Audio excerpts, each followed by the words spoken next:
This sport is sponsored by Rapid Radios. Padres lose to the Diamondbacks last night, dropping the record to 48-42, while Arizona improves to 45-46 tonight.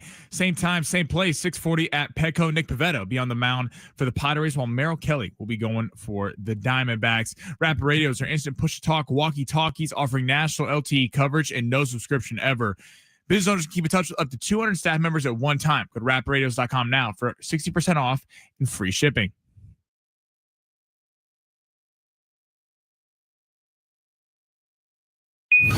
Check the clock. What time is it? It's high noon.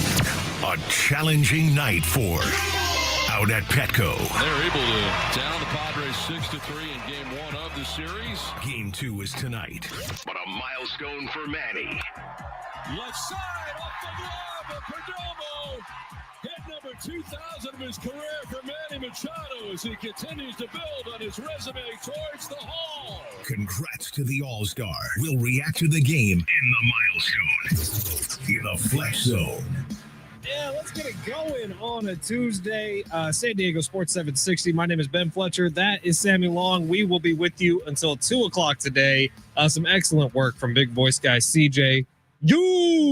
I believe from Dropping a little Soulja Boy in there. 2005 Soulja Boy hit Crank That had the dance on the. Yeah. By the way, Soulja Boy kind of underrated. He's got a few hits that people don't talk about. Kiss Me Through the Phone. Yeah, it is San Diego Sports 760. You can find us on AM 760. You could find us where we would prefer you to find us, which is the free iHeartRadio app. Completely free. Download it to your phone.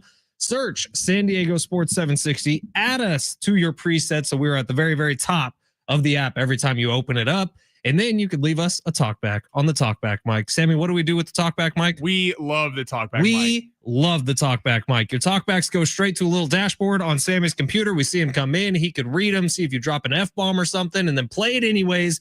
And that's what we do with the talkback mic. We would love to hear from you today on your thoughts on the Padres, on your thoughts on the fact that breaking news, I'm home alone for the next 4 nights. Can't wait for that. What should I be doing with my time?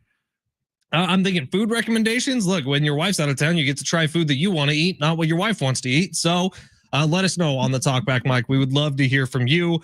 And Sammy, there is a sports radio / podcaster out in Kansas City who is taking some shots at the king. And we will need to discuss that. Patrick Mahomes being fat shamed because he's so fat. I'd like to see what this guy looks like. You can look him up. That link I put in the rundown has a picture of him. Yeah, it's clown stock. Saying he's so fat and that he keeps going to fast food places. I don't care how fat he is as long as he keeps winning. All right, we'll get into it all here over the next couple of hours. Obviously, we're going to start with the Padres, who lost last night, but you wouldn't really think that because every article, every blog about this game last night, rightfully so, is about Manny Machado. And I think we could start off before we get to the negatives of last night, which was another bullpen issue with Yuki Matsui, which was a really well hit ball by Jackson Merrill at the end of the game that I thought was out. That ended up being a warning track shot. We can get to all the negatives of this game, but I do think that there's a tip of the cap in order for Manny Machado, who gets to 2,000 career hits. He's on pace to be second place in virtually every single hitting statistic all time for the San Diego Padres. Of course, first place belonging to Tony Gwynn outside of home runs, which Manny already owns the first place spot. So congratulations to Manny, who by the end of the next 8.5 years, Manny Machado is going to go down as statistically the second greatest Padre of all time, potentially. And I think he is on pace for the Hall of Fame. There's some numbers in Kevin Acee's article about Manny Machado being the 12th fastest person to get to 2,000 career hits, 350 career home runs. Everybody on that list, if they're not already in the Hall of Fame, which I believe 8 of them are, 2 of them, Miguel Cabrera, and I'm going to blank on the other one, are on their way into the Hall of Fame. And one of them is Alex Rodriguez, who knows if he'll ever get in, but deserves to be in the Hall of Fame. Manny Machado is in that category. At 33 years old, which he is now after just celebrating his birthday on Sunday, Manny Machado has had a historic start to his career, and a lot of that has been done in a San Diego Padres uniform. A lot of that will continue to be done in the San Diego Padres uniform. The hope is that he also gets to add World Series to that name, and World Series gets to go into the Hall of Fame with him, and we'll see if that can be done. You feel like it probably needs to happen sooner than later in the case of Manny Machado.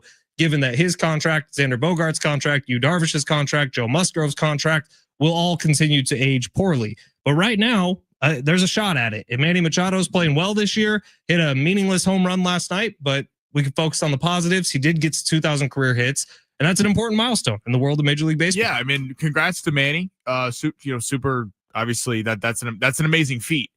Now, this team is unbelievable to watch. There you go. I serve up the softball for Sammy to be nice, and he's going right into the gutter. No, this is not Manny Machado. Congrats, you deserve it.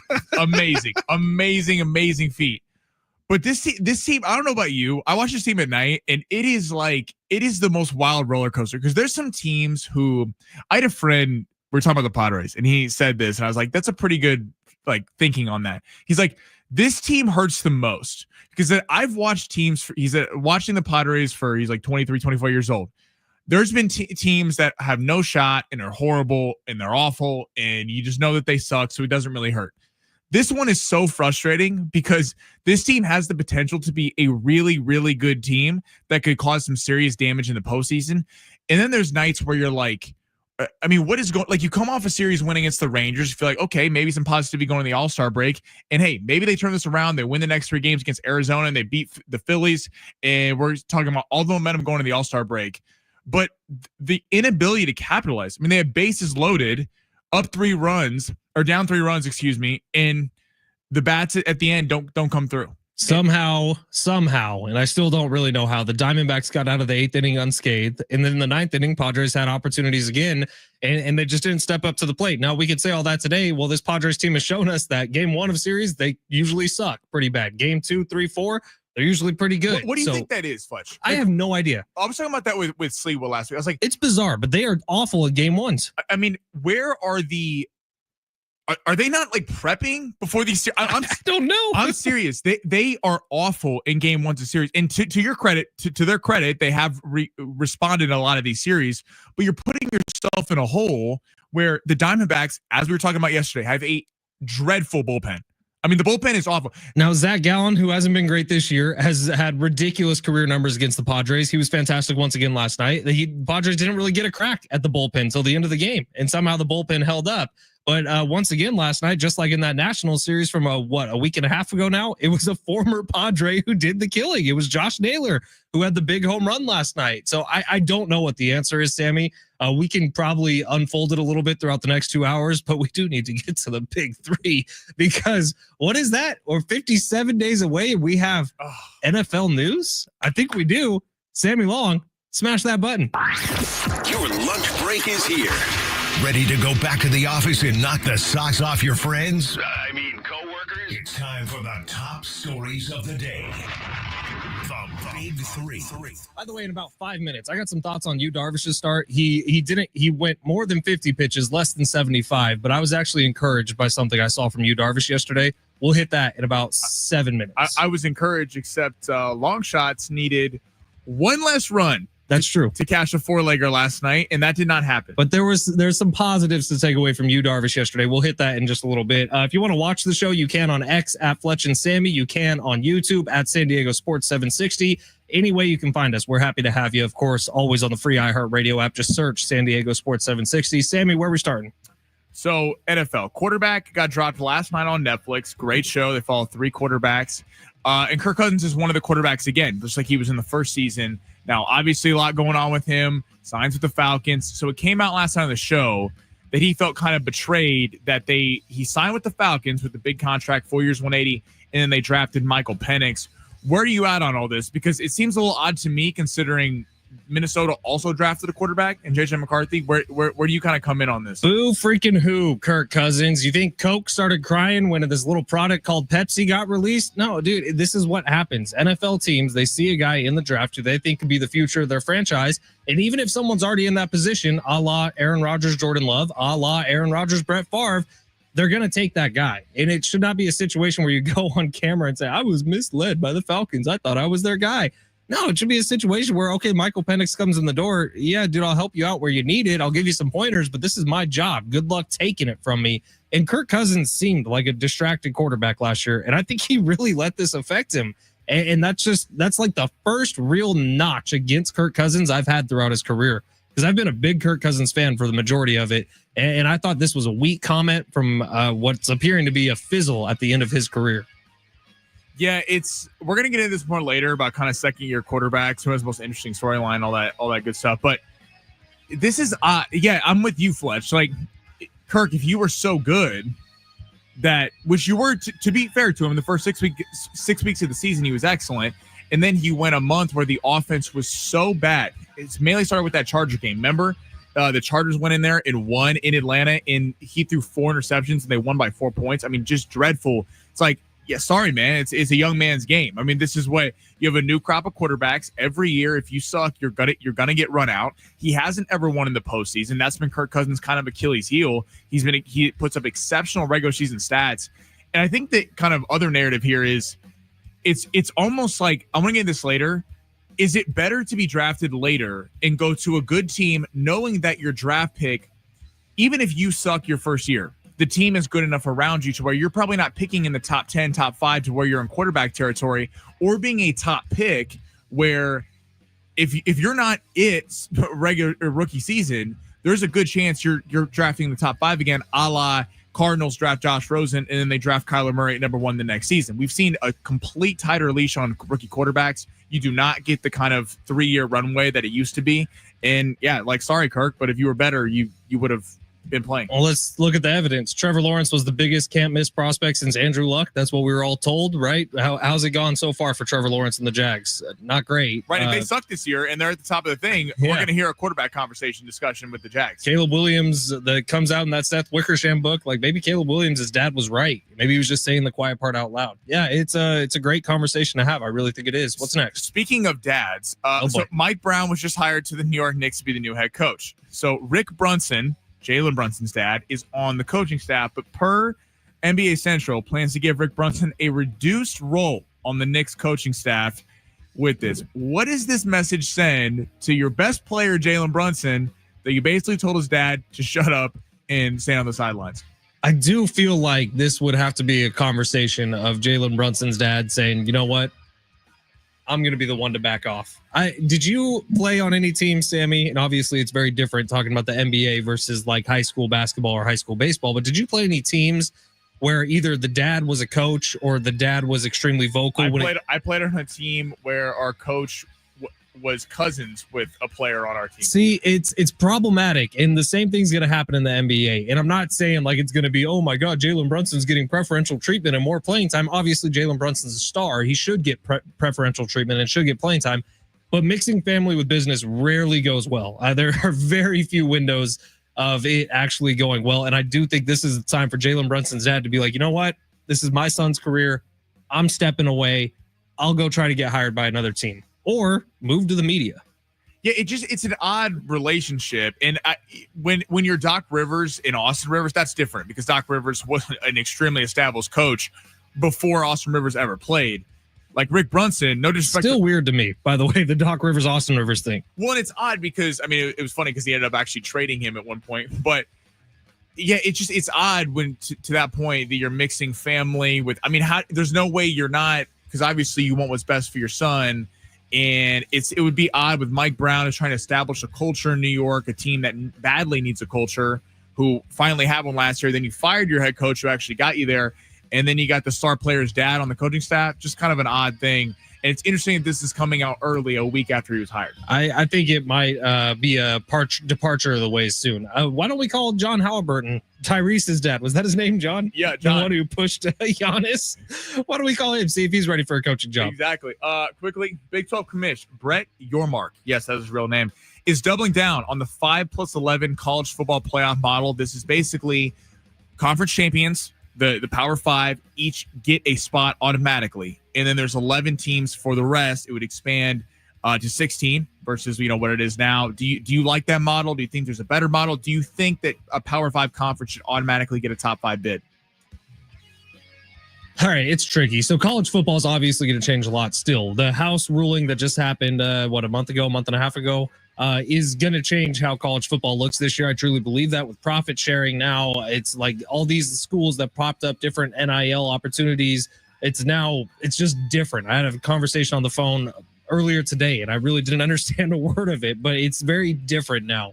I do think college football needs to take a step back, let what happened last year go for a few more years before you make any big changes, because we still don't know if it's truly going to work. Tweak it. So you would not expand the amount of teams. I would not expand the amount of teams as of right now. I would keep it. You got to change it so reseeding is not a thing, because that was kind of a disaster last year where Boise State ended up with the top 4 seed, and what was the other one? Was it Arizona State? Arizona State got in at the Arizona State and Boise State were a 3 and 4 seed when they were not the 3rd and 4th. See who the 12 who are going to get in, and then reseed them so that the tournament bracket actually makes sense. Yeah, listen, if you want to give, I'm with giving a Power 5 conference. If you win a Power 5 conference, you get a bid. I'm with that. That's fine. But yes, you should not, if you win the new look Pac-12 or whatever it is, with no disrespect, that'd be great for San Diego State. That would be excellent. That's a real opportunity for them to get in. But you shouldn't be sitting there as the 5th best team in the country. I agree. When your record might not reflect that. I'm all for them getting in. Listen, people kind of were frustrated with the amount of blowouts in the first round of last year in the college football playoff. I think it adds to the fun. I think one of these years we're going to see, just like forever in college basketball, we never saw a 16 beat a 1. It's happened twice in the last 5 years. You're going to see in Indiana going to Ohio State, you're going to see one of these schools, and they're going to go in there and get upset. I'm all for more teams getting in because college football, as someone who loves it, the only problem with it is if your team loses twice early on, you're kind of done for the year. I think it would create more drama towards the end. Billy Currington and Kip Moore are going to be out at Gallagher Square at Petco Park on Saturday, July 19th. A rare, big-time Saturday concert here in San Diego. Tickets and info, go to Ticketmaster.com or just keep on listening. If you're looking to win a pair of those tickets, I'm doing my best to get to that show as well. That's coming up within the next hour. Kevin Acee at 1:30 today. We got a Kansas City sports radio host calling Sammy's prized possession fat. All that still to come here on San Diego Sports 760 live on the iHeartRadio app.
The devastating Texas floods have impacted countless residents. Families have lost their homes, communities and lives have been shattered, and children are still missing. The need is urgent. The Community Foundation of the Texas Hill Country has launched the Kerr County Flood Relief Fund to support response, relief, and long-term recovery efforts. All donations are going directly to local trusted organizations to provide food, shelter, healthcare, and hope. Join us today and donate to the Kerr County Flood Relief Fund at communityfoundation.net. That's communityfoundation.net. The news keeps getting worse about what went down out in Texas.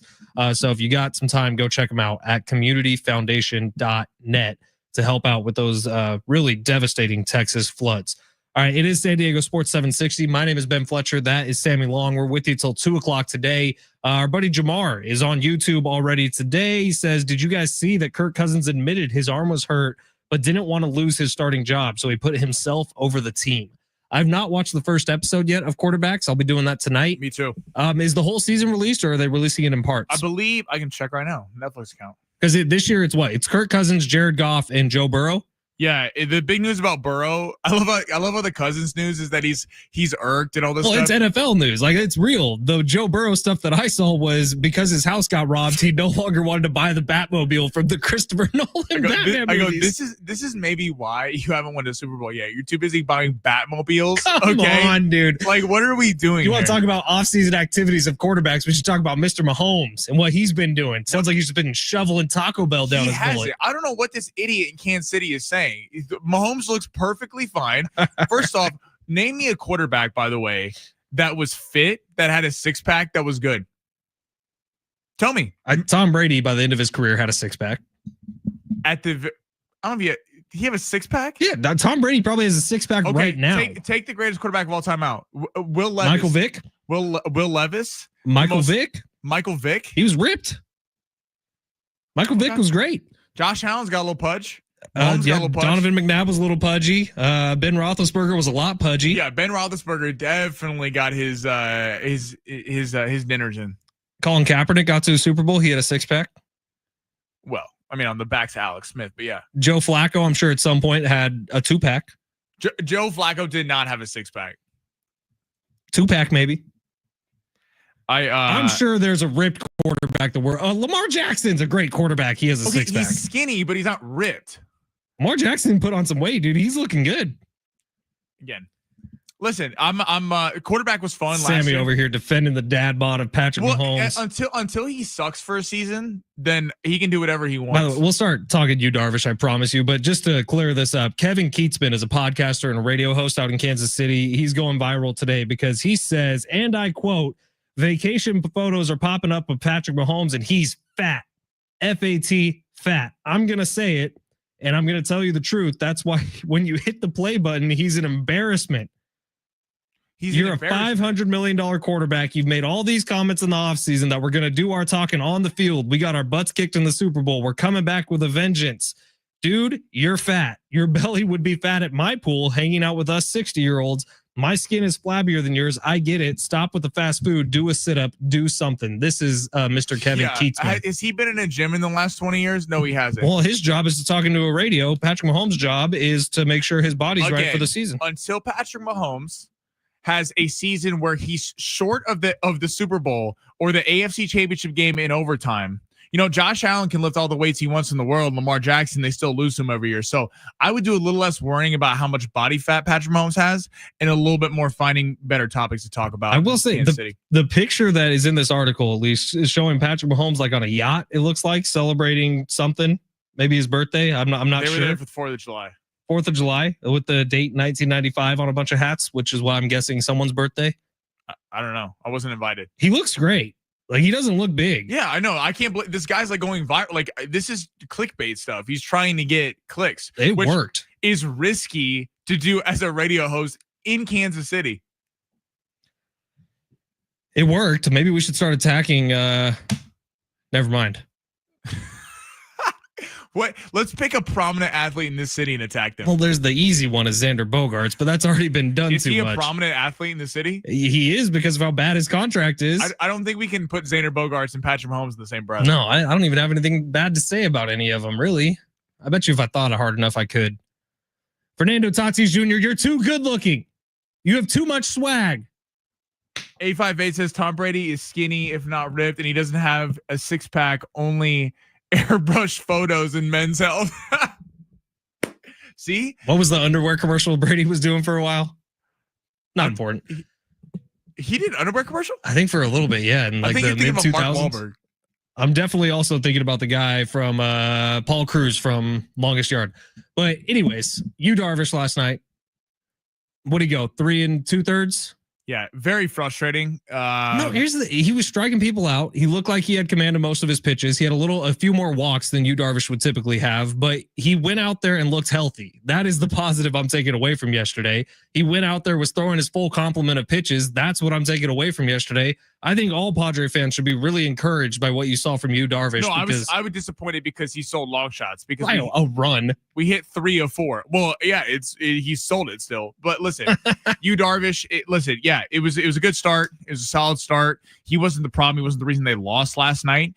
I think that was reasonable to give up 2 earned runs in your first start back. I thought they would actually pull him. So Mike Schultz said 75 pitches for the game. I had said 50 yesterday. He went, 62, 63, something like that? Somewhere in there. So, solid start. I mean, Darvish, considering his age, you want him to be able to come in the postseason completely healthy for a big-time matchup. Michael King is the guy you really want to get back, where you're getting a young, really talented Michael King's what? I forgot how old he is, but he's younger and can really throw some gas. The starting rotation is not the Padres' problem.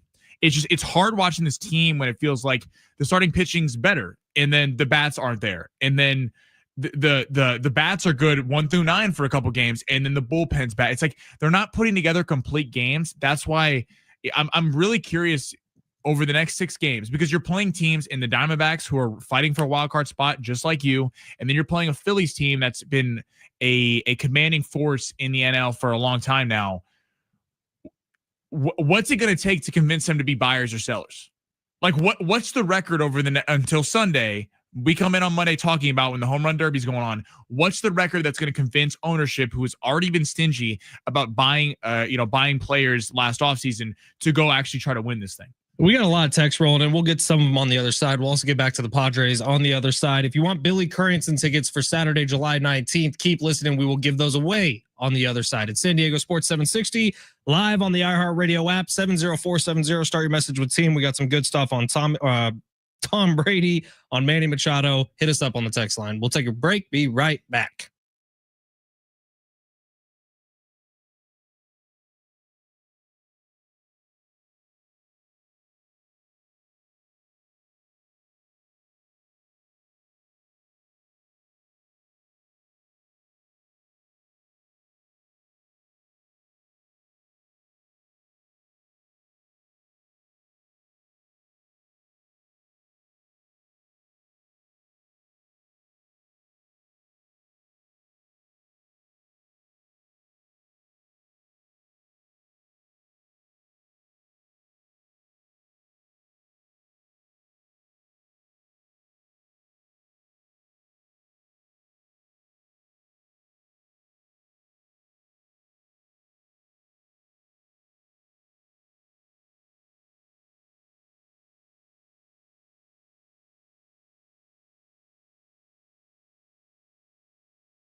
This sport is sponsored by the Jim Buttrell Real Estate Team. Padres Diamondbacks game 2 going tonight from Petco at 640. Padres currently minus 130 on the money line with Nick Pivetta going, who brings in a record of 9-2 and a 3.25 ERA against Merrill Kelly, another ace for the Diamondbacks, 7-4 with a 3.55 ERA. The run line is set at 7.5. And Paul Skeens has been rumored to possibly be traded at the deadline. Some possible teams would be the Dodgers, the Tigers, and a few others. That would be quite the move. Would you like to know what your home would sell for today? Get a simple text message with your home's value by texting your address to 855-600-6000. You'll get no phone call, just a text. Jim Buttrell has the buyers. Simply text your address to 855-600-6000.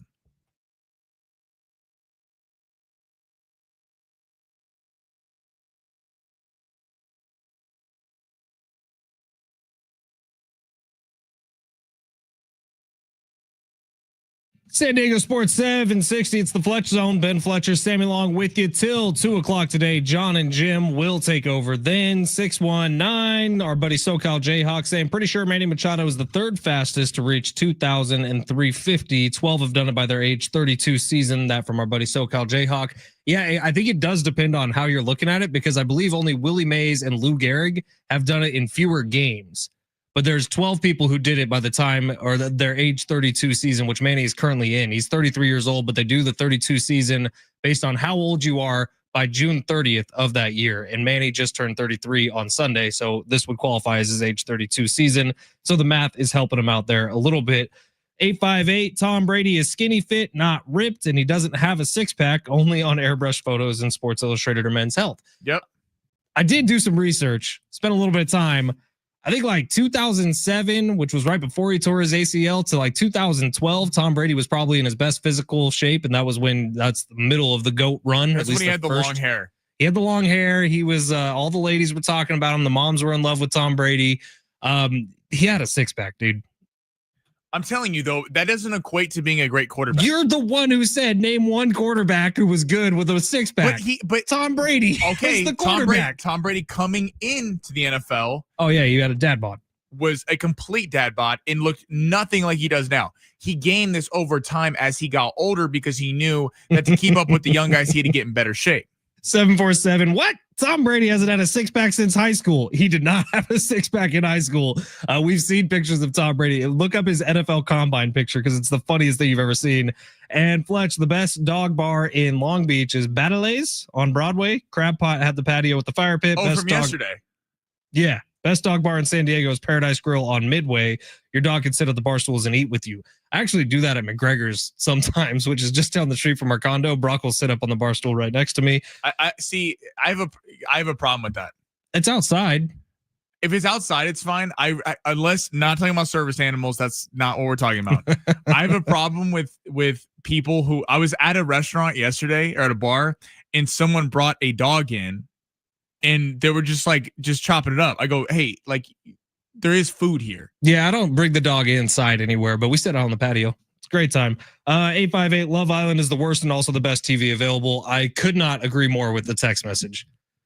It is the worst thing on television, and at the same time, it's somehow the best thing on television. Last night's episode was great. They all got babies that they had to take care of, like fake plastic babies. That sounds so dumb. It's so dumb. Yeah, I can't stop watching. How many hours have you given to this show? All of them. All the hours. You know, you got to check out that show, The Waterfront, on Netflix. Good show. It's number 2 right now. Is it reality TV? Because that's really no. all I'm into these days, I guess. You are such a little gossip. Something's happened. I don't know what it is. By the way, Ben is the gossip around the building. He's like a high school girl. He always runs in. He's like, did you hear the juice? Did you hear what happened? Did you hear who said this to this? I don't think I've ever done that, but I might turn into that now that I'm a reality TV girl, I guess. That's all I'm into. Sports and reality television. Sports and reality TV. All right, over the next week, what's going to cause this Padre team to be buyers, sellers, or holding? What would you do if you're AJ Preller? Well, here's the problem with the Padres. They keep just going 5-5 over their last 10. Like, right. Seriously, if you look back to the great starts of the season, then they went in that little bit of a slump, like a month and a half in. Since then, they've been a 500 baseball team. And that puts your GM in a tough spot. Now, they had the cushion from the beginning of the year. So with that, you're still well above 500. You're still definitely in the playoff hunt. You are buyers at the trade deadline. Now, AJ Cassavell had a little blurb in Major League Baseball in their app where every team, they had the beat reporters say biggest need for the team. And obviously, we know the Padres. It's left field. Obviously, that's been the biggest need all year. Do they make a move at the trade deadline? They could. Gavin Sheets is starting to get better in left field. He's still hitting okay. Maybe they don't. But for catcher, here's the biggest problem. Kevin Acee had an article 2 days ago where all we've heard is that the Padres are going to add at the catching position. They're going to add there. Well, now they're talking about bringing Luis Campusano back up to the Padres. Which is smart because I think so it's too. In-house. Give him a shot. I would have done it this week to try to give him a shot for the deadline, see if he can do something. But here's the deal. They don't know what catchers are going to be available until the deadline's here. But the left field thing, SoCal Jayhawk made a good point a week ago on the show and was talking about how, to be fair, Sheets has hit the ball well and has gotten better at defense in the outfield. So it's still a need, but I don't know if it's the top need anymore. The bullpen needs help. They only know it's great that Darvish is back. They only know what's going on with Michael King. So they can keep telling us he's coming back. We hope he's coming back.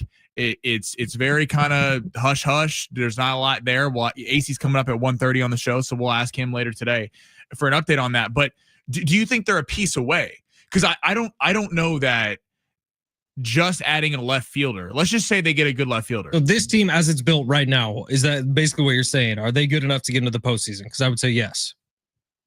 I think it's a 50-50 shot right now. I would say yes, because I don't think that Fernando Tatis Jr., who does appear to be turning it around a little bit, he's still swinging at pitches that he has no business swinging at. But that's the different question. No, the answer is they have enough on this team right now, but they do need Jackson Merrill to get out of this slump that he's been in since he got injured. They do need Fernando Tatis Jr.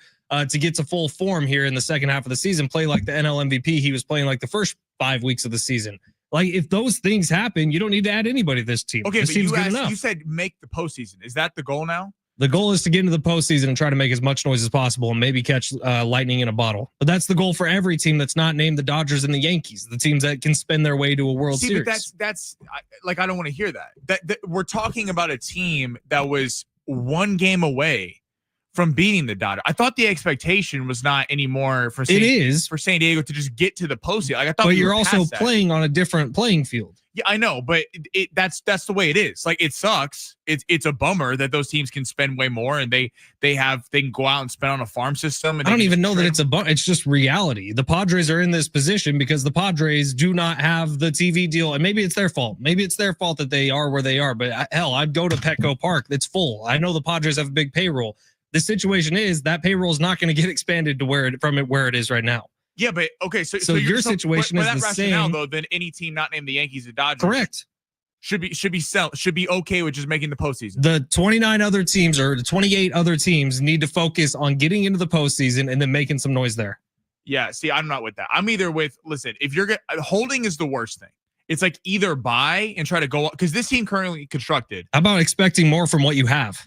But that's not winning a World Series. Like, I'm sorry. On paper, it should be good enough. Right now, let's speak on this.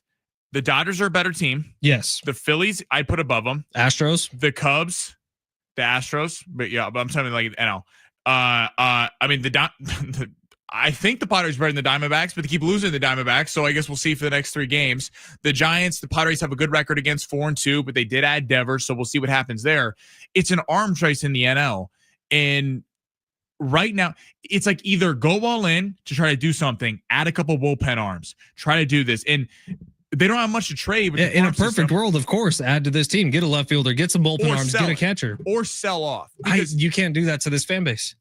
You can't do it. There's been 40,000+ people at Petco Park every night. You cannot move pieces from this team. If you do the same thing every year, you're honestly being unfair to the fans. You're hoping that's the one year where you do catch lightning in a bottle, and hope is what you have to go on. Unfortunately, it's not the best position. I mean, going into the postseason and going, oh, anything can happen. Like, it's true. And that's not something to be proud of. We've seen a Giants team catch lightning in a bottle 3 times in 5 years. We've seen a Nationals team who was not nearly favored to win a World Series. Royals, same thing. Like, we've seen this example happen. The Padres are like 11th in World Series odds right now. They're like, so they would say if they made the post, Vegas is telling you there are about 10 teams, not all those in the NL, but about 10 teams that are above them right now. I'm not saying it's good. I am saying the Padres need to add to this team. I'm saying they might not be in the cards this year. But I just think holding is the worst thing, because just getting the postseason every year, this team tried to up expectations with beating the Dodgers 2 years ago, coming really close last year, just running the same thing back, like that's not going to get it done. And if you do get past the Dodgers, you're not going to the World Series. So either do something or sell off, try to find someone to dump this Bogarts contract and just kind of restart this thing. It's just unrealistic. No one's taking the Bogarts contract. Not if you added a prospect with it. Billy Currington, Kip Moore, they're going to be at Petco Park. That's pretty cool. Out at Gallagher Square on July 19th. Tickets and info at Ticketmaster.com or give us a call right now, 877-767-4760. Your shot to go to the show. Again, Petco Park, Gallagher Square, July 19th. Pair of tickets on the line. Caller number 6, you're going to the show, 877-767-4760. Coming up next, try to make some redemption, make some money for what's going on tonight in sports. It's Long Shots on San Diego Sports 760 on the free iHeartRadio app.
Hey, it's Fletch for Gary Cooper over at Mountain Trust Mortgage and Realty. Gary Cooper is Mountain Trust Mortgage and Realty. Give him a call today, 858-376-1299, or visit him online at mountaintrustmortgage.com. Gary, some interesting things happening in the San Diego Union Tribune this morning. Fresh out of the paper on Sunday, July 6th, it says average rate for 30-year fixed mortgages falls to 6.67%. So the long-term rate fell to 6.67% from 6.77 the previous week. And a year ago, the average rate was about 6.95. So we are seeing some improvement. But don't go thinking we're going to get into the ones and twos. Even if the government says they want them in the ones and twos, truthfully, Powell's doing his job. They're independent, and he's just kind of watching how all these tariffs are manipulating the economy, and he's not going to make a move until he's certain about lowering the rates, and it's going to be to our advantage. So, hey, we're at 6.67 as of today. So if you hear rates below that, then you know you're going to be paying points to buy down to get that advertised or that gimmick rate. So consumer beware. Gary's been eliminating the smoke and the mirrors and the shell games when it comes to mortgages for decades now. Call him today, 858-376-1299, or visit him online at mountaintrustmortgage.com.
San Diego Sports 760. We got long shots coming up in just a minute here. I did want to give a very special shout out to somebody.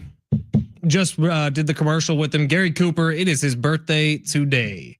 So give Gary Cooper a call on his birthday, huh? Happy birthday, Gary. 858-376-1299. Gary Cooper's been doing it for a long time here in San Diego. You know how he celebrated his 60th birthday, Sammy Long? How? Freaking hiked Half Dome in Yosemite. Really? It's like a 16-mile hike. I did it when I graduated high school. You didn't do it with him? No, there's no shot I could do it today. I did it when I graduated high school, and it kicked my ass then. I don't think I could make it halfway up these days.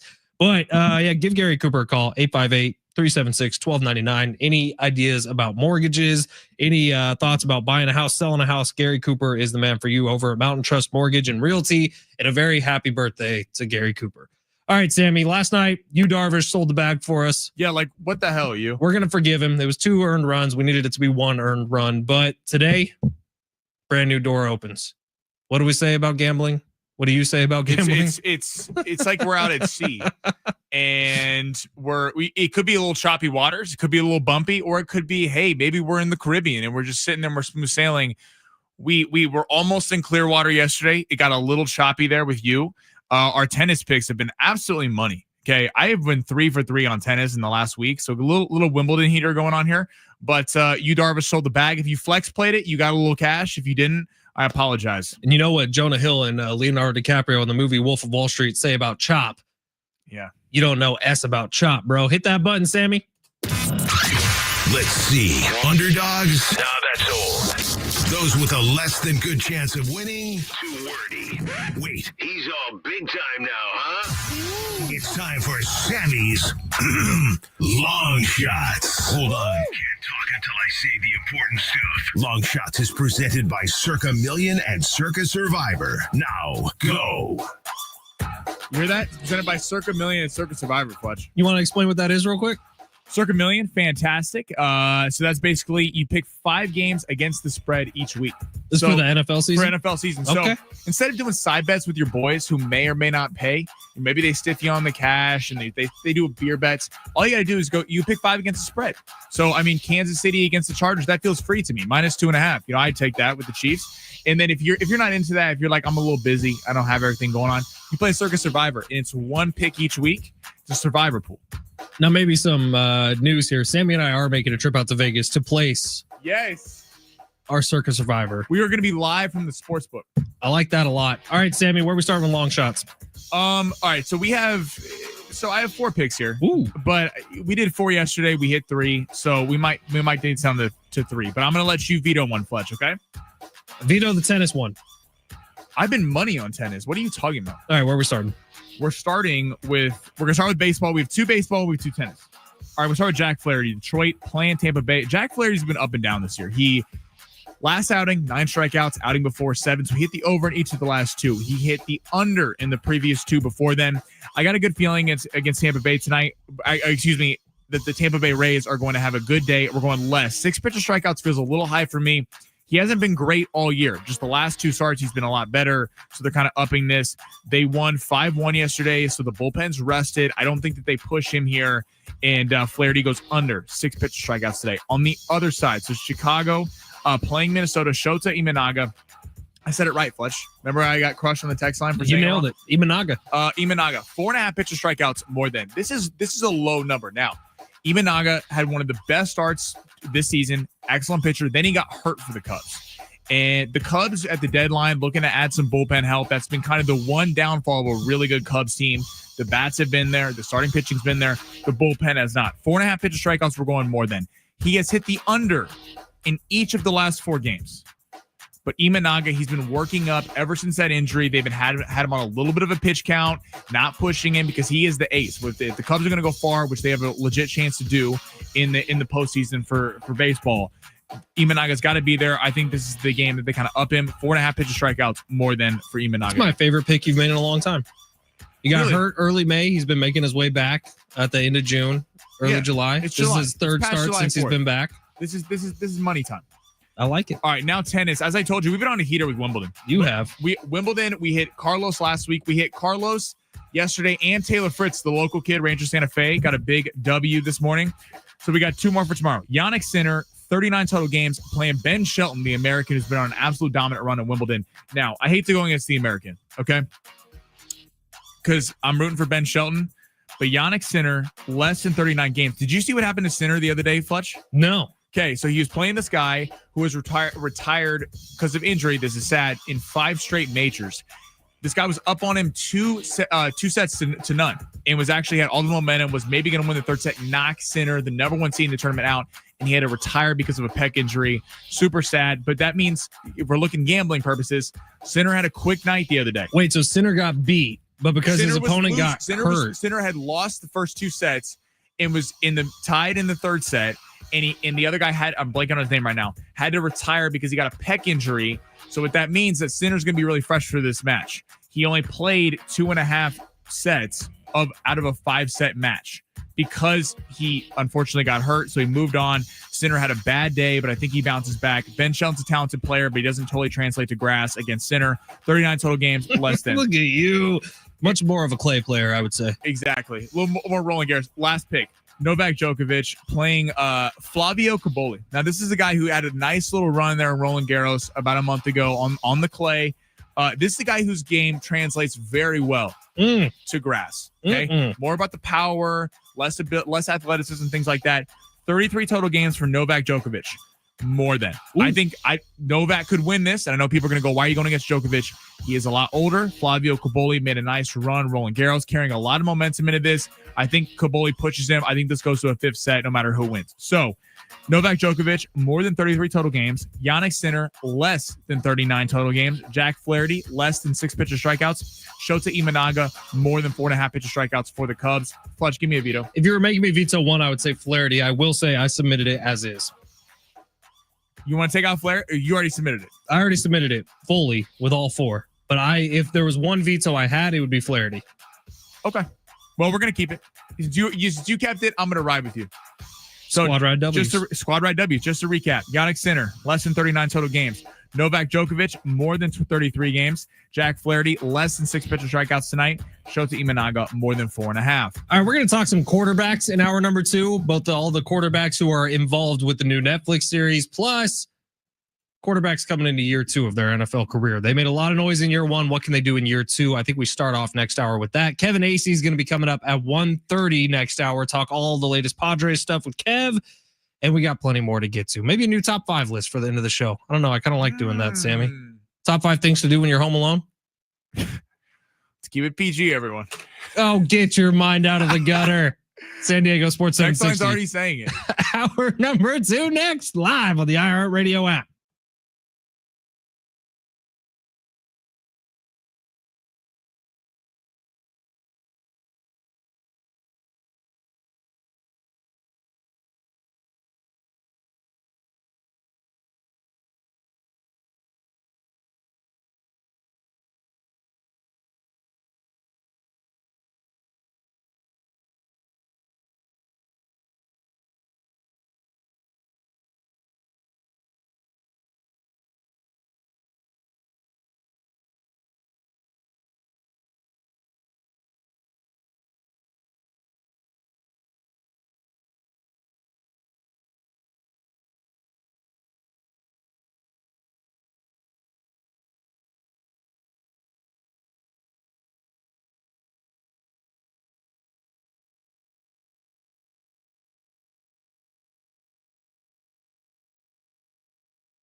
This report is sponsored by Aleve. Padres Diamondbacks game 2 tonight from Petco. Same time, same place at 6:40. Merrill Kelly be going for the Diamondbacks. One of the aces on their staff brings in a record of 7-4 with a 3.55 ERA. And Nick Pivetta, who brings in a record of 9-2 with a 3.25 ERA, is going for the Padres. Padres are currently -130 on the money line. And per Shams Charania, Dallas Mavericks All-Star Anthony Davis underwent a procedure to repair a detached retina that he suffered during the season last year and was playing through. Life doesn't wait, neither should you.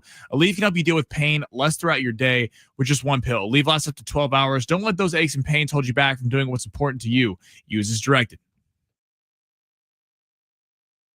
Check the clock.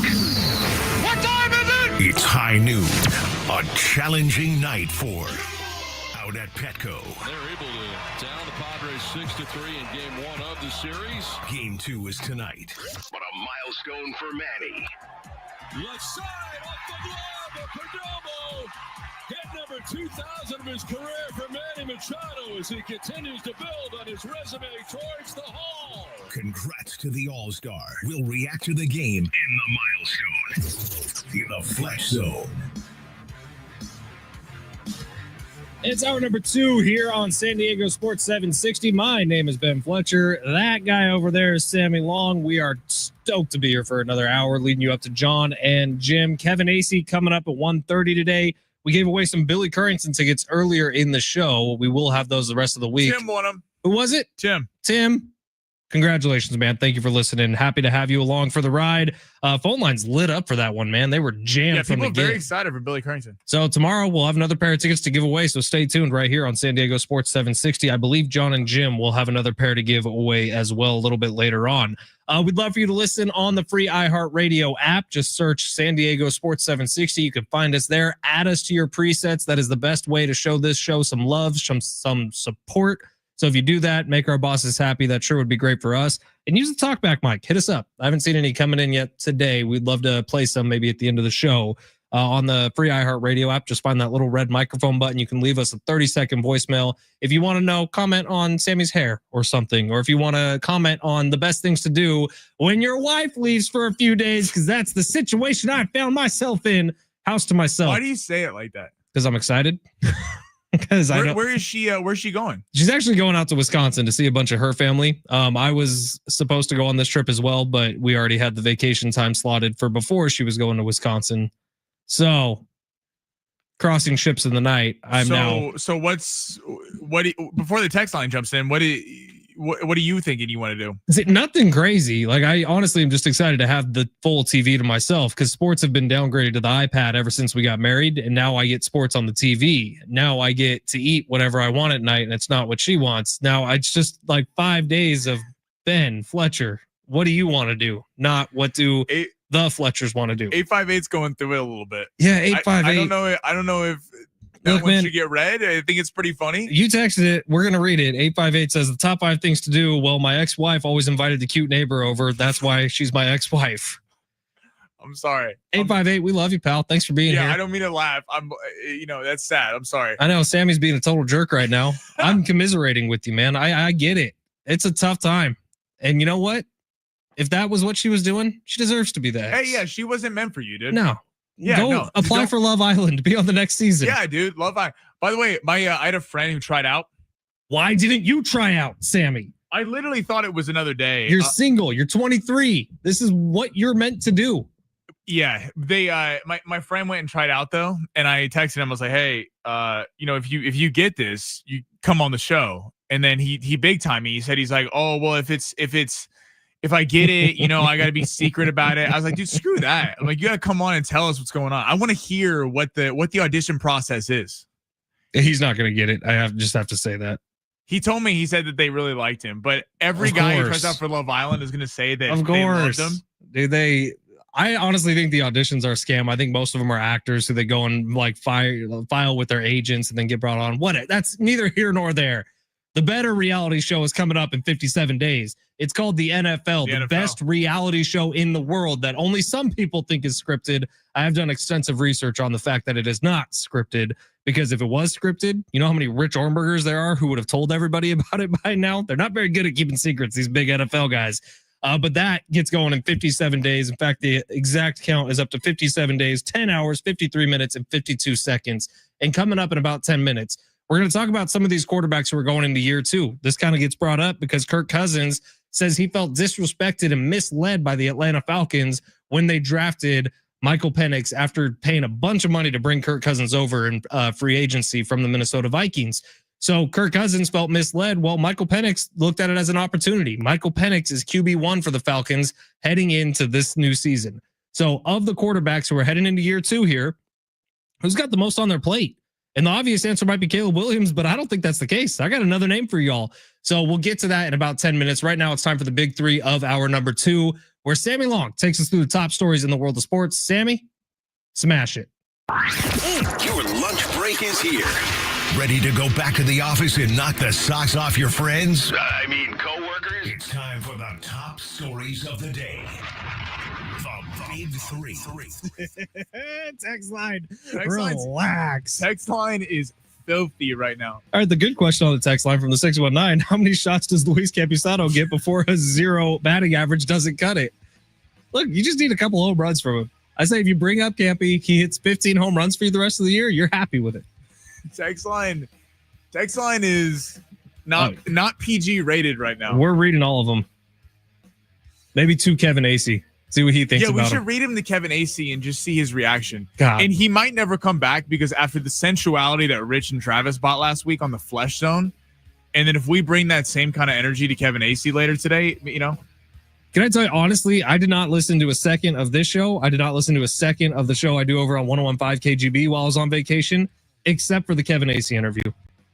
By the way, I've never heard Kevin Acee laugh that hard until he was with them. That used to be a weekly thing, man. Every Monday we had Kevin on. It was chaos. He doesn't like us as much as them. It's okay. No, we just ask, baseball questions, which is a crazy thing to do when you're talking to the beat writer of the team that you cover primarily. Yeah, it's insane. We should ask him just like Travis Dale. I love a Travis Dale and talk to him in a year. And first question he asks is what kind of underwear he was wearing. Unfortunately, that's pretty standard for the Kevin Acee interviews of old, but we try to, bring news to people. Sammy, where are we starting with hour 2? NL wildcard. So currently, I'm going to read this off. So the Padres are a game back from a wild card spot right now. The Mets are 2.5 games up. Milwaukee's 1.5 games up. The Giants taking up that last spot. Padres 1 game back. St. Louis 1.5 back. Cincinnati 3.5, and the Diamondbacks 4.5. What team in that picture, not named the Padres, do you think is most equipped for a deep run in the postseason? All right, that's a fun question, actually. I got high hopes. Sorry, you're talking about teams in the wild card picture right now? I can go first if you want me to. Yeah, go ahead.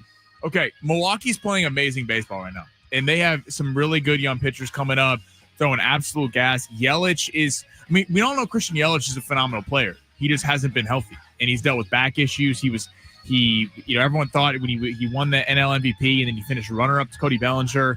Then his kind of career you thought was over, and then kind of had a resurrection last year, and they had to shut him down because of back injuries again. Churrio's exceptional for them. I mean, there's a very complete team, and they could have been held for people in the playoff picture last year had Pete Alonso not hit that blast I believe it was the 9th inning when they were playing the Mets in the wild card. I mean, who knows what happens? Milwaukee's a very solid team, a lot there. Obviously, the Mets have all the big hitters, but Milwaukee's a team that if I'm the Dodgers, if I'm the Cubs, if I'm the Phillies, I'm not really wanting to see in the first or second round. Milwaukee's nice. I got to tell you, I do think San Francisco, they're not done with the trades yet. I think they bring in someone else at the trade deadline after the Rafael Devers move. I like the Diamondbacks a lot. I know it's tough to say, but really, if there's a team that only has one hole that feels very fixable by the trade deadline, it is the Diamondbacks. They just have a hole in their bullpen. And if they can get that fixed at the trade deadline, Diamondbacks have a lot of room to grow over the next, what do we got, 3 months left in the season? And the Diamondbacks are interesting because you thought that, I was very high on them going into the season. Then they lose Corbin Burns, and you're going, okay, well, this is the big addition. They're kind of going to fall apart. This team at one point was like 9.5 games back. I mean, everyone's back in the division now, but was way down the wild card picture, not even through it. Then they had a couple weeks where they really went on a tear. Diamondbacks with Marte and Carroll, that's a lot of good hitters now. I like their lineup a lot. Josh Naylor leading off makes sense to me. The Corbin Carroll kid, he 10 triples on the year so far? He's nasty. He's on fire. So look, I like the Diamondbacks, not as I root for them, but I'm telling you, I like the way their team is built. They got a lot of young guys. mixed in with some nice older arms in the starting rotation. The Corbin Burns thing hurts a lot, but it's still a good starting rotation. If Zach Gallen can kind of hit his stride in the second half of the season, Diamondbacks are going to be trouble for a lot of people. Cowboys, Dak Prescott says he's, quote, full go for training camp after his hamstring injury. Where do you think the Cowboys place in the NFC East, and what defines a successful season for the Dallas Cowboys? All right, we're going to be very, very honest here about the Dallas Cowboys. They made some moves this offseason to make the team better. I think bringing George Pickens in helps the team. I do.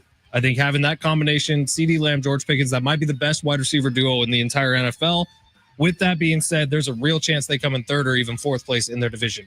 Philly did not get dramatically worse. Yes, they lost some pieces of what was a Super Bowl dominating defense, but Philly did not get that much worse, and their culture is in place. Jalen Hurts, I do think, is that guy as a quarterback. He's easily the best quarterback in the division, maybe the best quarterback in the NFC.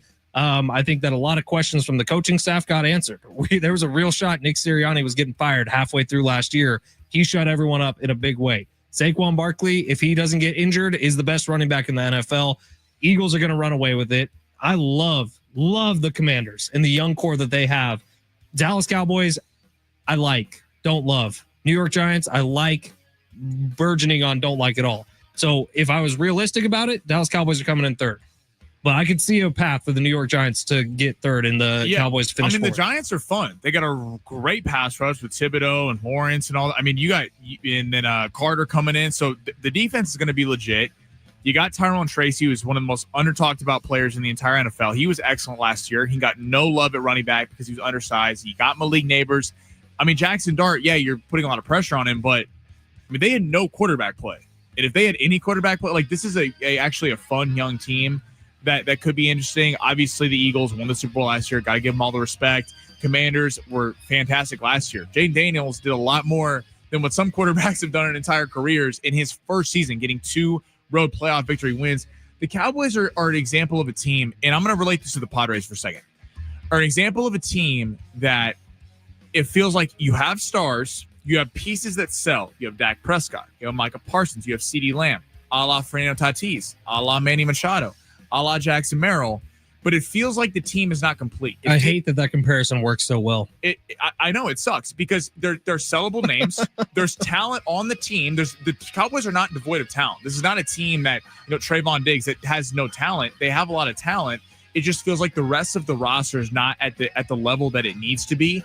And Jerry's all about selling tickets, and he ain't getting rid of CeeDee. He's not getting rid of Micah, even though trading Micah Parsons to completely rehaul this defense. They had the worst run defense last year in the entire NFL, and it was historically bad. It was on a level of some of the worst all time. You're only going to fix that by having a collection of guys on the front seven or the back seven, not just Micah Parsons. So I don't know what my expectations are for the Cowboys, but they aren't very high. Quickly, last story. Number one story on ESPN, Anthony Davis had surgery for a detached retina. He'd been playing through it all last year. When healthy, Fletch. Now, Kyrie Irving is obviously out for the entire year or for most of the year. Get Cooper Flagg.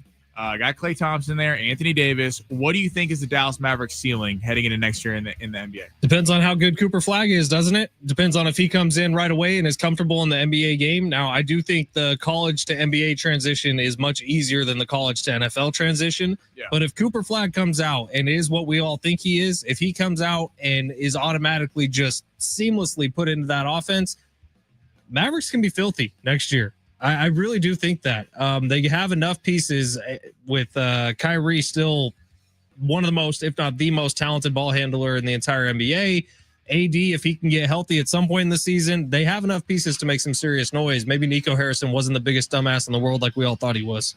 No, he still is. Those are two different entities. Nico Harrison is an idiot. He got lucky. He could have had, Luka, and I know some people go, would they have had the pick? He got completely lucky. There's no way he knew he was going to get Cooper Flagg. But with the Mavericks going forward, Cooper Flagg, if he's everything that we think he is and can be, which there's no reason to think that he's not, is phenomenal. You got Anthony Davis, who's an exceptional player when he's on the court. And to be fair to Anthony Davis, he has been healthier the last few seasons when he was with the Lakers. And last year, they got hurt in his first game with the Mavericks, came back. Kyrie being out first quarter. Kyrie Irving being out for the season is a problem. Is it the whole year? they think it's the whole year. There's a small possibility he could play at the very end, but at the same time, if you haven't played all season and you come in a playoff series and ask him to play, he's probably out for the entire year. They have a lot of pieces: PJ Washington, Derek Lively, Daniel Gafford. So this is a team that's good to go. But you look at like the expectations on Cooper Flagg. He's the number 1 overall pick. He's not going to a team where if he went to Washington, if he went to the Hornets, where they're terrible, and you just go, yeah, all right, whatever. Like they're going to suck this year, but he can develop. I mean, Cooper Flagg's going to be expected to like ball and carry this team far in the playoffs. I would be higher on a young team like San Antonio than I would be Dallas for next year. Kevin Acee coming up at 1:30. We got some of these texts that we have to get to on the other side. We will read them in their entirety, Sammy. We're not abridging any of these. We never shy away from text. We read every text on this show. It is San Diego Sports 760. Plus, there is a movie that's coming out this week that is getting panned by critics, but fans love it. I think we need to get into that a little bit too. It's San Diego Sports 760 live on the iHeartRadio app.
I was in Vegas a few weeks ago sitting at the Circa Sportsbook and going over week 1 NFL betting lines. They're already out. They're already all there for your take. And I already got my picks a month and a half out. This is why I can't wait to start playing Circa Million, where you get to pick 5 games against the spread each week. On opening night, maybe you like Philadelphia to cover the spread against Dallas -7. Maybe you think the Chiefs will continue their AFC West dominance over the Chargers, favored by 2.5 in Brazil.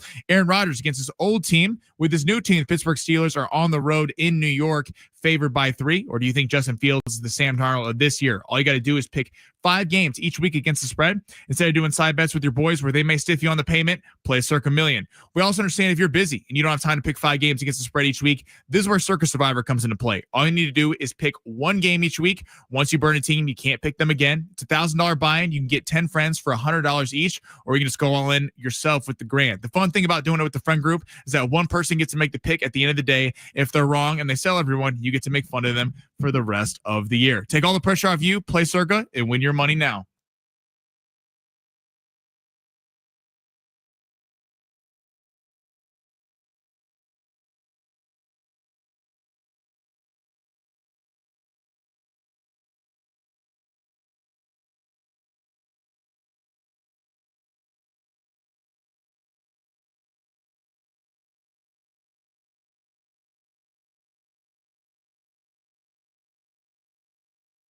San Diego Sports 760. We got 13 chances today for you to win $1,000 every single weekday with the bonus bucks giveaway. Listen for the keyword, then enter it at sportssd.com. Your next chance to win $1,000 coming up right at 2:00 on San Diego Sports 760.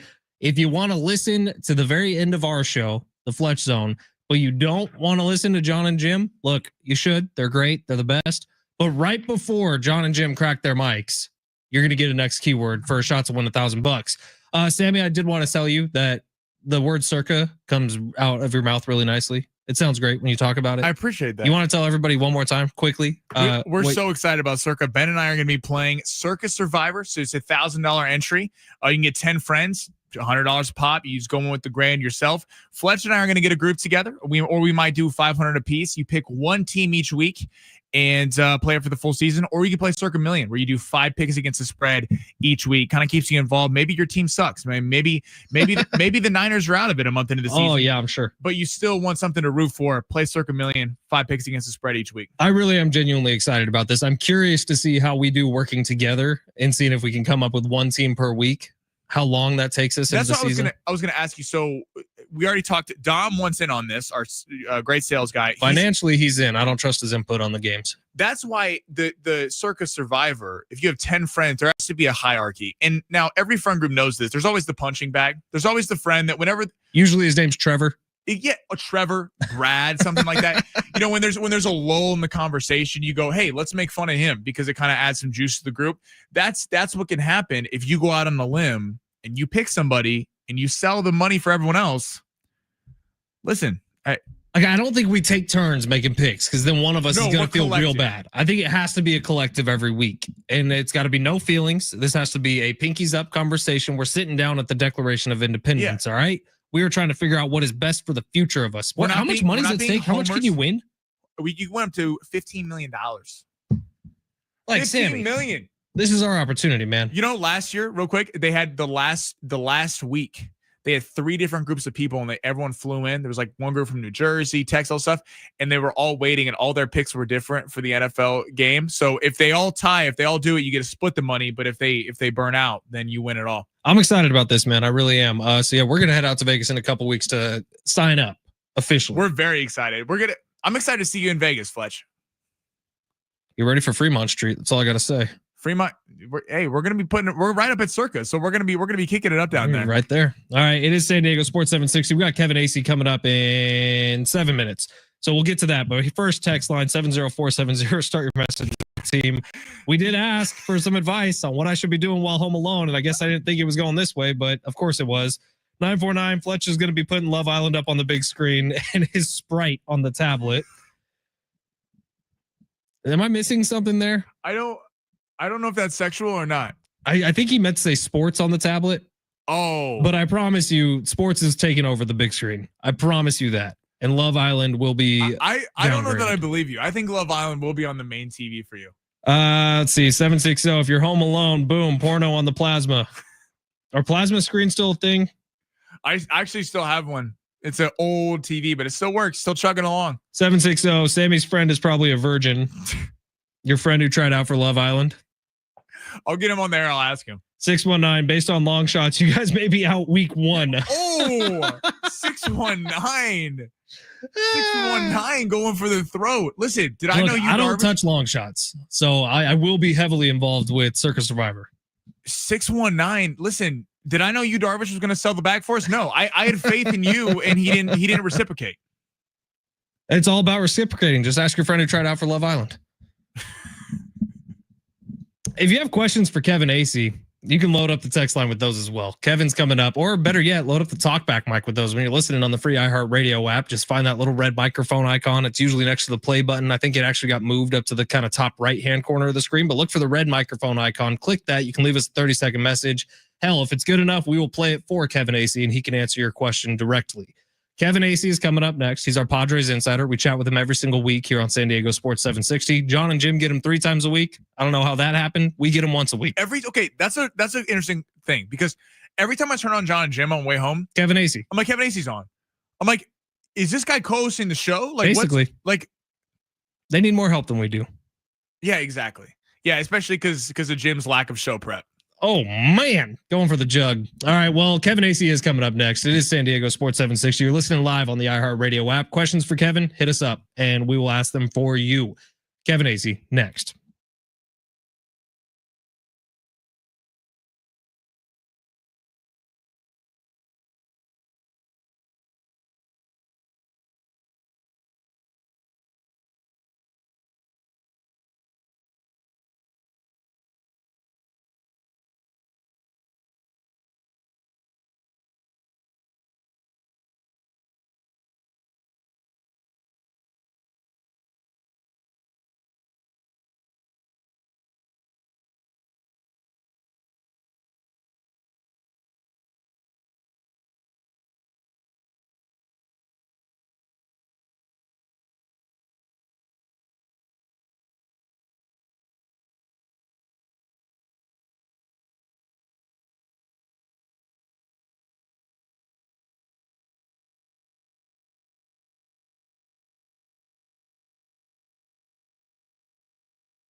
This sports sponsored by the Jim Buttrell Real Estate Team. Diamondbacks, Padres game 2 tonight. Merrill Kelly on the mound for the Snakes, while Nick Pivetta will be going for the Padres. Padres have been bet up to -135 on the money line. The run total will be at 7.5. In a Wimbledon update, Ben Shelton will be taking on top seed tomorrow, and Yannick Sinner will be facing off with a shot for the American to go to the Final Four. Would you like to know what your home would sell for today? Get a simple text message with your home's value by texting your address to 855-600-6000. You'll get no phone call, just a text. Jim Buttrell has the buyer. Simply text your address to 855-600-6000.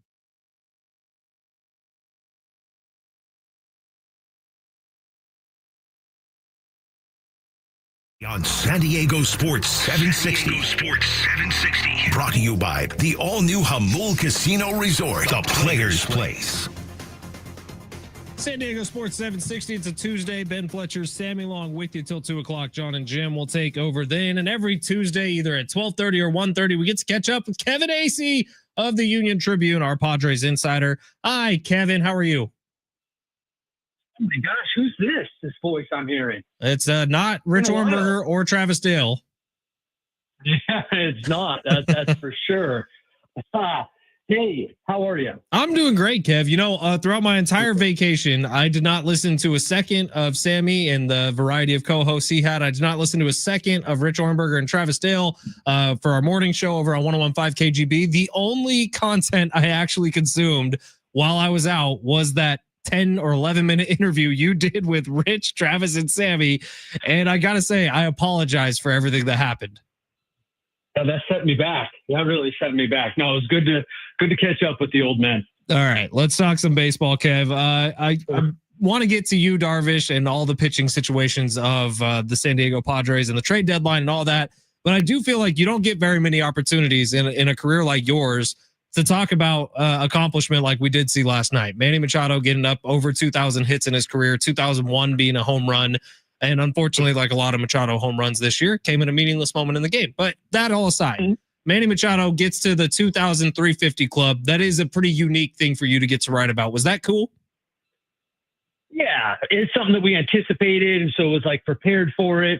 And then the moment happens, and you know, you've got everyone going nuts in the ballpark, and you could see that Manny is affected by that. You got Diamondbacks players clapping because it just doesn't happen. I mean, with the 268 guys with 2,000 hits, now that's like 2% of the position players that have ever played. That's less than 2%, I think.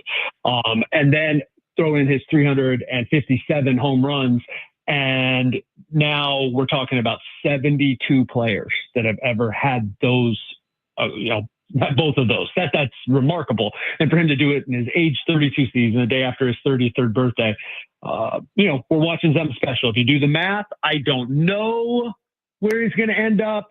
Health, age, they just get you at some point.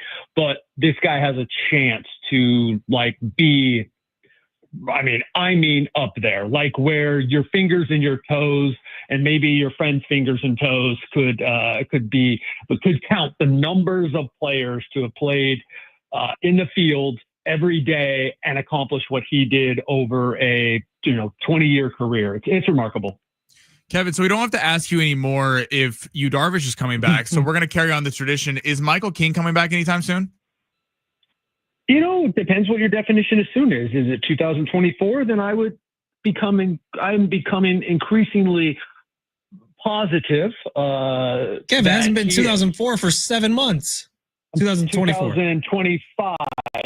Yes, 2025. I have to remind myself that all the time. The years go fast now.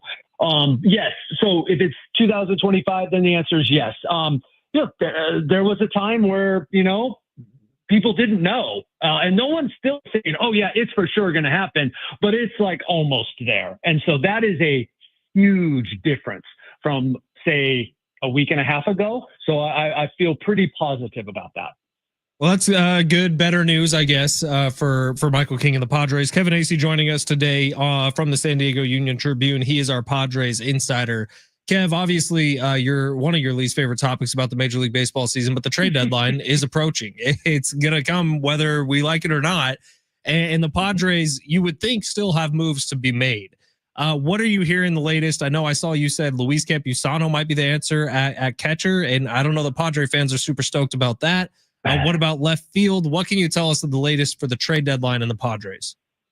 He's not the answer. That's not what I said. I said more like he's the question that has to be answered. Can he play? Can he contribute? And is there a better time to do it than leading up to the trade deadline? That's like the thing with Campusano. Look, even his biggest boosters in the organization are no longer, shouting that this guy should be the guy, but they're shouting that, he should be given a real chance, which he has not been given. So I have only heard that in the context of coming up and catching. They can't. If you haven't BH, you still have one of those catchers in the lineup. But maybe on a temporary basis, you could have Campusano DH. But having him come up and see what he can do. Look, they're looking for a catcher. Probably happen closer to the deadline, just as the team's trying to, make something happen. Because those catchers that are, can give you offensive numbers of any kind, which I guess any kind is almost better than what you're getting now. Those don't grow on trees.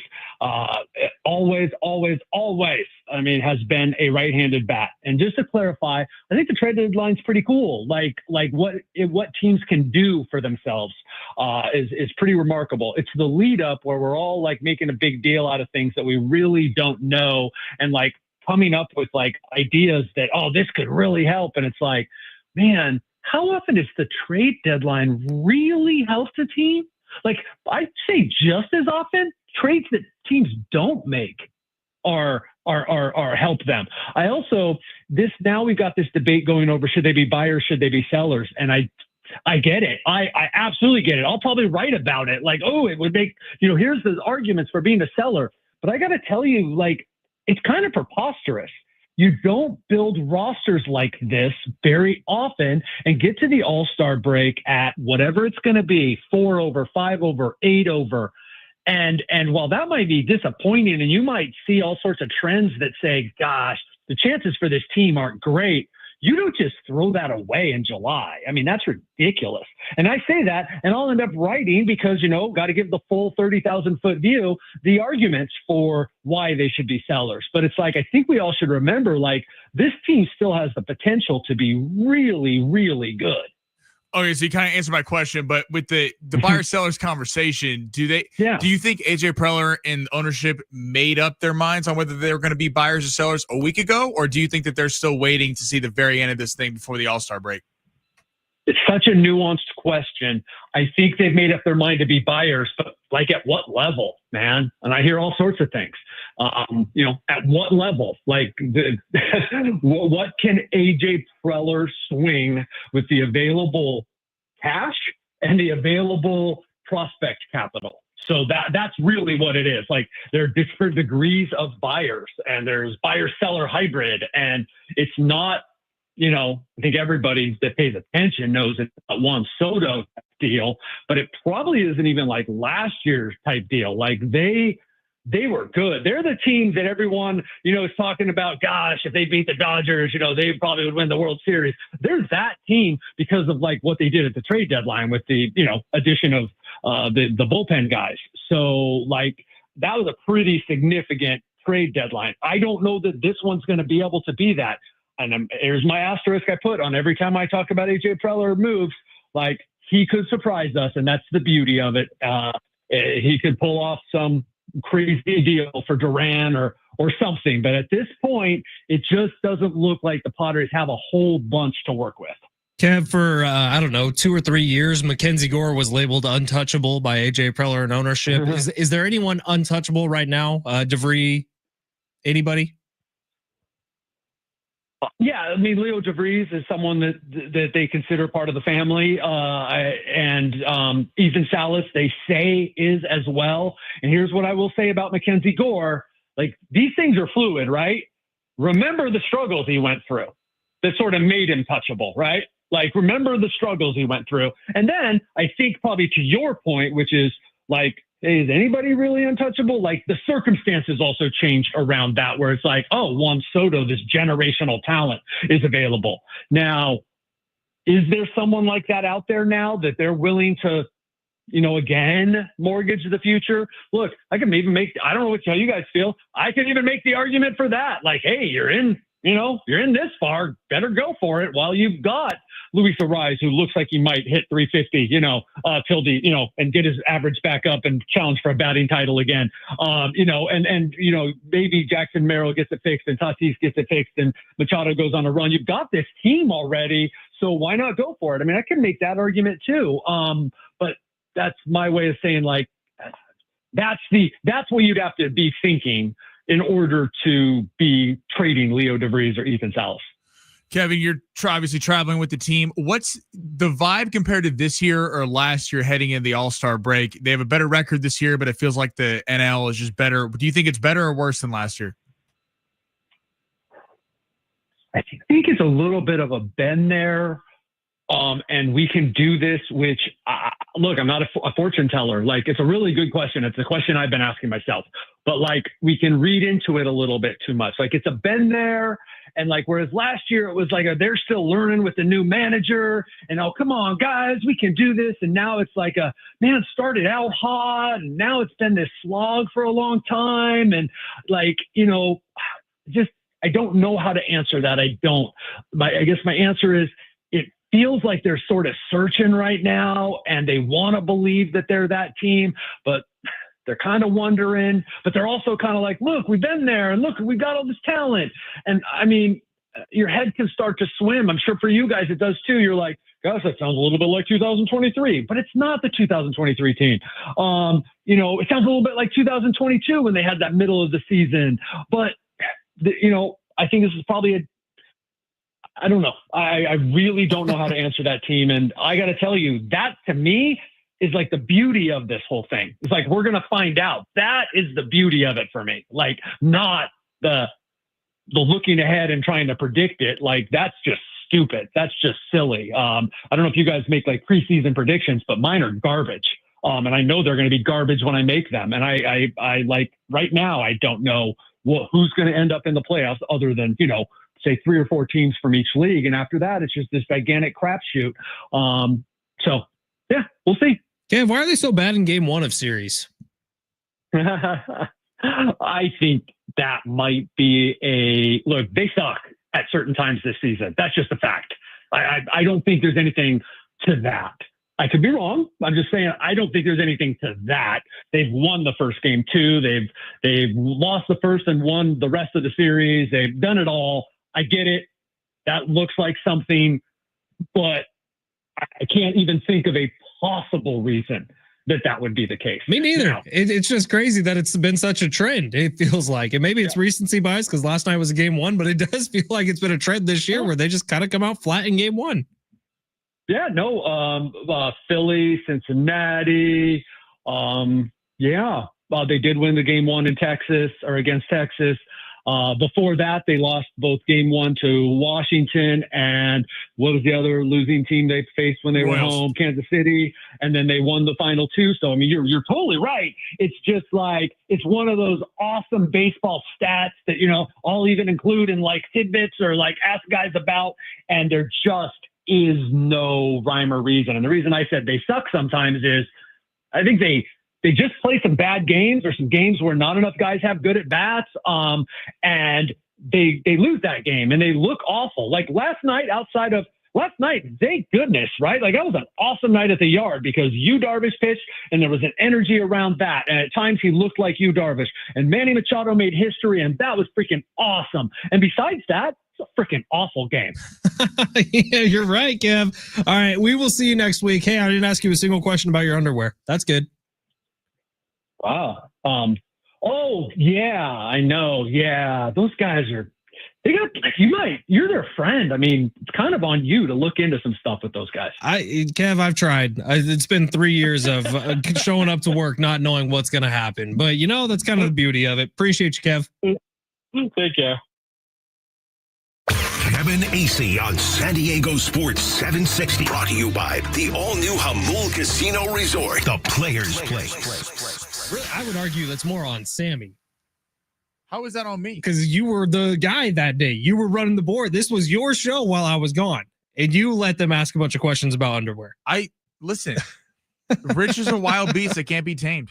Okay. Just ask him. Yeah, listen, we had an extremely fun start to the show. There was zero sports talk in the first segment. It was just kind of getting in that Friday mood, getting in that work's done. I think it was a Thursday.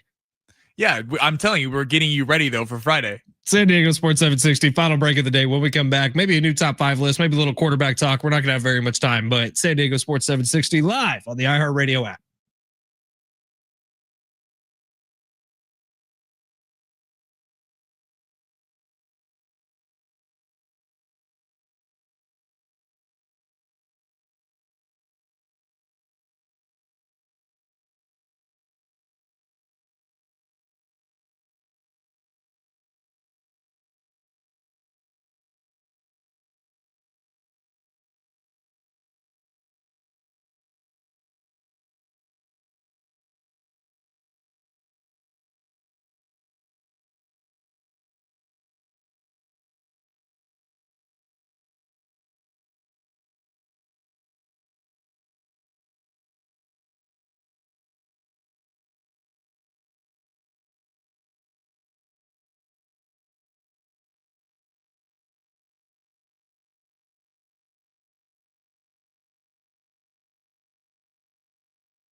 Sammy, I'm just realizing we didn't even talk about the Ilya Taporia knockout over the weekend. There were some big fights when you were gone. First round? Come on. I sold long shots with that because everyone was predicting a first round KO, and I was like, Oliveira is good a fighter. He can take him to the mat and last a round. No. Dude, Ilya is a bad man. If you hear him talk, he's like a businessman too. He's talking about like his life after fighting, that he's planning on opening up a bunch of businesses. He reads like 3 books a day or something. Is he the face of the UFC for you right now? He's not entertaining enough. He's like, he fights entertaining enough, but I feel like where Conor McGregor goes into a press conference and you never know what he's going to say, like Ilya seems way too measured and way too calm and way too smart. Like, I know that's a bad thing to say. No, yeah. But Conor kind of sounded like a dumbass sometimes. And I think it was all premeditated. And I think Conor's kind of a genius and a great marketer. Ilya he's doing all the right things right now. He's going on the podcast tour, but you hear him talking, you're like, oh my God, this dude's too smart to be getting his brains bashed in on a weekly basis. We were talking at the break. It's like, that's why McGregor was a genius. McGregor didn't even need to talk because the way he fought was so exciting, knocking out Aldo in 13 seconds. But you either loved Conor or you hated him. So you bought his fights, whether you want to see him win or lose. Floyd Mayweather was the same thing. He was a defensive, boring style that only the boxing purists would like, but everyone either paid $75 because they wanted to see him get knocked out and be there to witness it, or you wanted to be with a winner. So it's, some fighters don't understand that. This is not like the NFL where if you win, you're going to be talked about because it forces it. You got to sell yourself. By the way, before we get out of here, and you're spot on, Sammy, and I think we're still waiting to see who that next guy is in the UFC and in boxing, if we're being completely honest. Like, who's going to be that next guy to step up? I think Paddy the Baddy's doing a bunch of work right now, but his game needs to match his talk, which we haven't seen it fully come to fruition yet. Before we get out of here today, I did want to mention one more time that those devastating Texas floods, iHeartRadio is trying to do something to help, and all donations are going directly to trusted local organizations to provide food, shelter, healthcare, and hope. You can join us today and donate to the Kerr County Flood Relief Fund at communityfoundation.net. That is communityfoundation.net. I know a ton of San Diegans have a lot of family out in Texas. Obviously, the news just keeps getting worse about what happened just a few days ago. But if you want to help, communityfoundation.net is the spot to go to help donate to Kerr County Flood Relief Fund. All right, before we get out of here, get you ready for John and Jim. I do have the house to myself tonight. I'm thinking for night 1, the plan is, because I still haven't, I'm going to see Mission Impossible in theaters. Ooh. And then I'm getting some carne asada fries. So the 2 things that I don't do when my wife is in town, which is go to the movie theater and eat Mexican food, I'm doing both. Kendall's not a big go to the movies person? She doesn't like it. Unless it's like a movie that's right up her alley, and there's hardly any movies that are right up her alley. There is nothing better than going to a movie theater. It's like one of my favorite things to do. You know, for the most part, if we go to a movie theater now, it's literally just to get movie theater popcorn and then go home. What? Yeah, we did that this past weekend. Hold on. How did you say this at the end of the show? I know. Who goes to a movie theater to not... You literally... I went to the Fashion Valley Mall into the AMC theater and got popcorn and walked out. That's way upstairs, too. I That's know. At the top. That's where you and I went and saw the Bob Dylan movie. Okay. I know. We're opening... That is a whole can of worms. We're opening the show tomorrow. See y'all tomorrow. John and Jim next. San Diego Sports 760 live on the iHeartRadio app.